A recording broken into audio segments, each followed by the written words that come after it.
주님 평화. 네. 오늘은 안전한 주차장에서 잘 주차하고 영상을 찍습니다.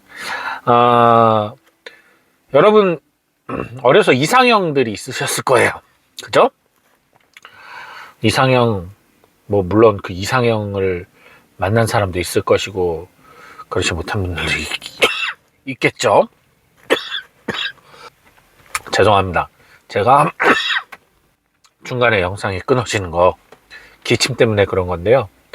이거 기침 아예 안 하고 완벽하게 영상을 찍으려면은 계속 다시 찍어야 돼요. 지금 벌써 몇 번째 반복하고 시간이 너무 흘러가서 중간중간 그냥 잠깐 기침 날 때 정지시키고 다시 찍고 하겠습니다. 좀 이해해 주세요. 자, 근데 저도 이상형이 있었죠. 고등학교 때까지는 있었던 것 같아요. 뭐 이제 신학교 들어가면서 그 당시에 이제 나는 이상형을 추구하는 게 아니라 모든 일을 사랑해야 된다. 뭐 이런 숭고한 생각에 의해서 이상형이란 걸 내려놨지만, 이상형이 꼭 이성만을 얘기하는 게 아니잖아요. 사람에 대한 어떤 이상형, 여자와 남자의 이상형이 저는 명확하게 좀 선이 있었던 것 같아요. 예를 들면 여성 같은 경우는 일단 피부가 하얘야 돼. 그리고 하늘하늘해야 돼요. 그리고 눈이 좀 커야 돼요.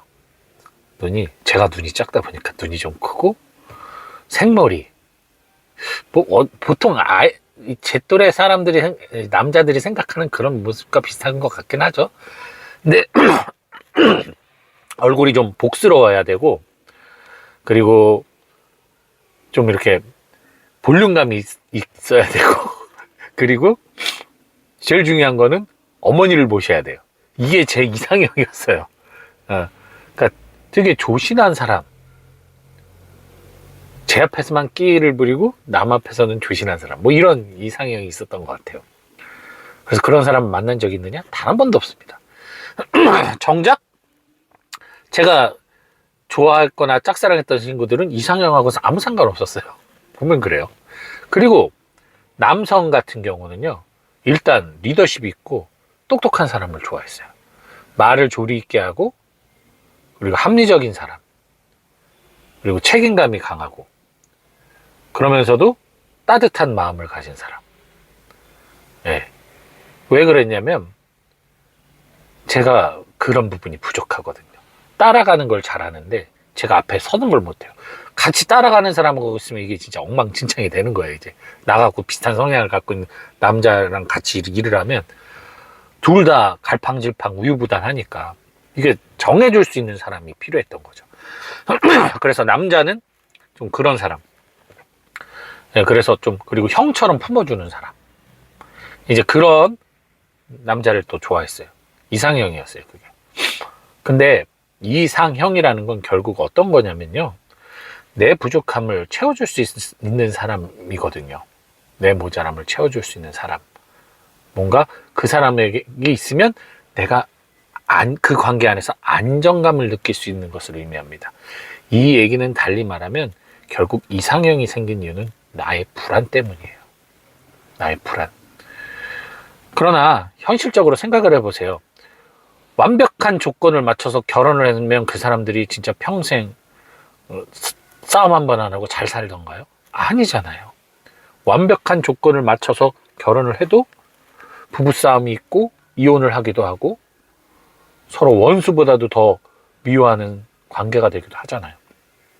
그러니까 어떤 조건이 우리의 마음을 충족시키는 건 아니에요. 이게 이상형은 사실 어찌 보면 허상이에요. 허상. 그리고 이상형이 나온 이유는 아까 말씀드린 것처럼 불안해서 기인합니다. 즉, 내 마음에 만약에 불안이 없다면 그 사람이 꼭 내가 추구하는 어떤 모습이 아닐지라도 내가 그와 맞춰가고 합을 맞춰가면서 그와 조화롭게 살아갈 수가 있는 거예요. 예를 들면 참 신기하잖아요. 내가 주변 사람들, 아는 지인이나 이런 사람들하고 함께 얘기하고 관계하고 또 같이 일을 하고 할 때는 그냥 참 수더분한 사람이야. 뭐 그렇게 사람들에게 부정적인 소리를 듣지도 않고 괜찮은 사람 소리를 듣는데, 가족들과 함께 뭘 하려고 그러면 이렇게 내가 못된 엄마 아빠가 되고 못된 아들 딸이 되고, 왜 그렇게 말이 안 맞고 왜 이렇게, 그 이유는 아실 거예요. 기대예요. 외부 사람들에겐 그 정도의 거리가 있는 거예요. 그 덜 기대하는 만큼 내가 편하게 대할 수가 있는 거죠. 그리고 이 사람이 이만큼 하는 만큼 내가 그만큼 하면 되니까. 근데 가족들에겐 그게 아니에요. 그 사람의 보여지는 모습 이상을 원하게 돼 있어요. 기대를 하게 되는 거죠. 가족이니까. 더 잘 되기 바라는 마음과 더불어 그 사람이 잘 됨으로 인해서 내 마음에 이 가족이라는 그 울타리 안에서 안정감을 느낄 수가 있거든요. 이것도 그 바탕 안에는 불안이 있습니다. 그래서 사실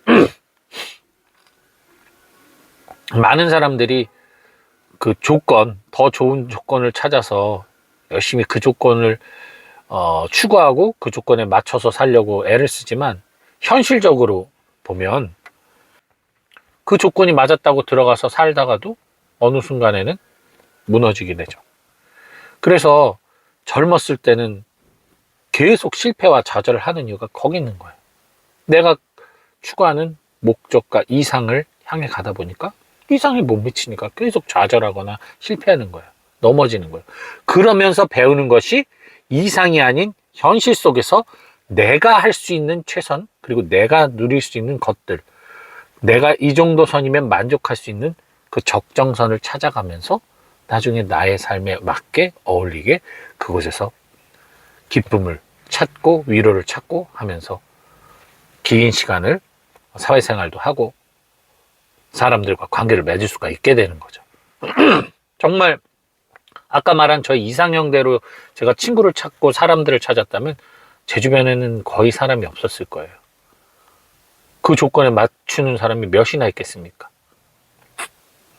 하지만 현실적으로는 다양한 사람이 있음을 알고 나도 그 다양한 사람 중에 하나잖아요. 그들이 볼 때.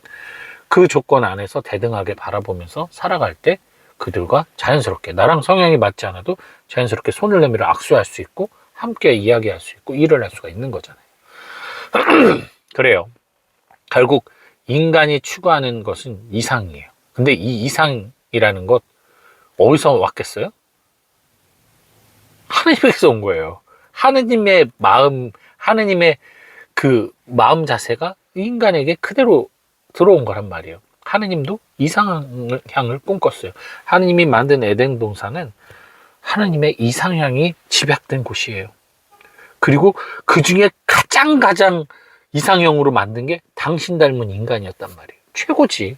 이것보다 더 큰 이상형이 어디 있어요? 나를 닮고 나처럼 생각할 수 있는 힘을 가졌는데, 나와 함께 있는 한 영원한 삶을 사는 얼마나 아름다운. 근데 내 이상과 기대에 어긋나게 나를 저버리고 떠나버렸어요. 나에게서 숨어들고. 그죠? 그렇지만 하느님은 결핍된 존재가 아니시고 불완전한 존재가 아니시기 때문에 그런 떠난 인간을 보고 막 하지 않으셨어요.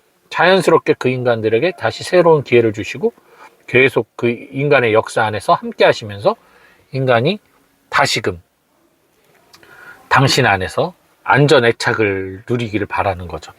그러나 인간은 달라요. 하느님에게서 떨어져 나가는 순간부터 결핍이 시작돼요. 영원한 생명을 안에 있었던 인간은 불안이 없었죠. 걱정이 없었어요. 근심이 없었어요. 다만 교만이 있었죠. 하느님처럼 되고자 하는. 그러나 하느님에게서 떨어져 나간 순간 이제는 뭔가 결핍에 의한 부정적 사고들이 인간들 안에 침투됐죠. 그러니 인간은 이상향을 찾기 시작을 하는 거예요. 그것이 사람일 때 많은 실망을 하죠. 근데 하느님이면 실망을 안 해야 되는데, 왜냐하면 그분은 완전한 존재니까. 하지만 어쩔 수가 없어요. 우리의 눈이 시야가 거기밖에 안 되는데, 예를 들어 아이들이 아무리 부모가 아이들을 위해 열심히 일을 하고 돈을 벌어도 아이들에게 있어서는 부모가 나와 함께 시간을 보내고 나와 함께 24시간 같이 있길 바란단 말이에요. 현실적으로 부모가 그렇게 돈을 벌어야만 아이들이 그렇게 놀고 자고 먹고 할 수 있는 그 터전이 마련되는 것을 아이들은 인식을 잘 못해요. 안다 해도 그것보다는 내 옆에 아빠 엄마가 있었으면 좋겠는 게 아이들의 심보예요. 아이들의 눈에선 그게 가장 좋은 거니까. 마찬가지죠. 우리가 하느님을 바라보면서도 결국은 나의 선, 나의 기대, 나의 불안에 맞춰서 하느님이 필요하다 보니까 완전한 하느님을 보지 못하고 그런 일부분의 하느님을 접하면서, 그래서 하느님이 우리 눈에는 불완전해 보일 수밖에 없는 거예요. 그러니까 수틀리면은 떠나가기도 하고 불신하기도 하고 원망하기도 하는 이유가 거기 있는 거예요. 하느님 전체의 하느님을 보지 못해요. 불안정한 우리가 불안정하게 하느님을 바라보고 있기 때문에, 우리의 시야만큼만. 그러니 우리가 하느님을 이상적으로 바라보는 것은 옳은 사고가 아닙니다. 하느님을 이상적으로 바라볼 뿐이 아니에요. 하느님은 그대로 바라봐야 돼요. 내가 어떤 원하는 그런 이상적인 모습을 하느님이라서 찾으면 안 됩니다. 하느님은 내가 가장 싫어하는 어떤 사람의 모습도 품고 계신 분이거든요.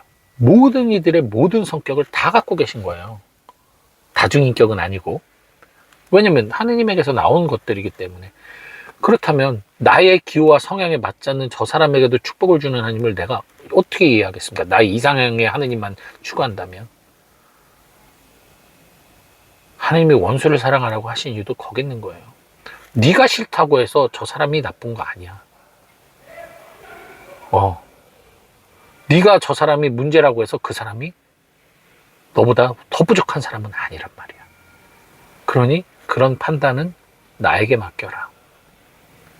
그래서 여러분들, 그런 불완전함으로 인해서 하느님을 바라볼 때 내가 어떤 이상적인 것을 추구하면서 하느님을, 나의 이상에 맞춰서 하느님을 바라보면, 마치 부부관계에서도 서로가 서로에게 기대를 너무 많이 할 경우에, 그리고 내 것은 내어주지 않고 상대방이 나에게 맞추기를 계속 원할 때 결국 부부 갈등이 심화되고 디보스에 이르는 것처럼 마찬가지입니다. 하느님도 그렇게 바라볼수록 결국은 나의 불안을 안정화시키지 못하니까 멀어지는 거죠. 내가 하는 하느님이 요것밖에 안 되는데 이것을 전체로 여기면서 하느님을 무능력한 존재, 방관하는 존재, 벌 주는 존재, 무서운 존재로 본다면 이건 참 어리석은 거죠. 아이들이 성장할수록 부모님의 마음을 알아보듯 우리들도 성장을 해야 되는 거예요. 그래서 여러분, 저도 그래요. 이상적인 삶은, 또 이상적인 사람은 꿈에서 나와. 꿈으로 꾸는 거고, 그냥 내 마음에 어떤 즐거움을 주기 위한 상상, 유쾌한 상상으로 끝나면 좋겠습니다. 하느님은 이상적인 삶을 사는 사람들의 하느님이 아니에요. 현실을 살아가는 이들의 하느님이란 사실 잊지 마시고, 오늘도 이 현실을 살아감에 있어서 이 현실을 하느님과 분리해서 이 세상 삶은 뭐 이게 하느님하고 상관없는 것처럼 여기지 마시고, 내가 말과 행동과 생각하는 이 모든 것들이 좋든 나쁘든 이것이 모두 다 하느님 안에서 이루어진 일임을 기억하시면서 오늘 일상을 또 축복하며 살아가시길 바랍니다. 주님 평안.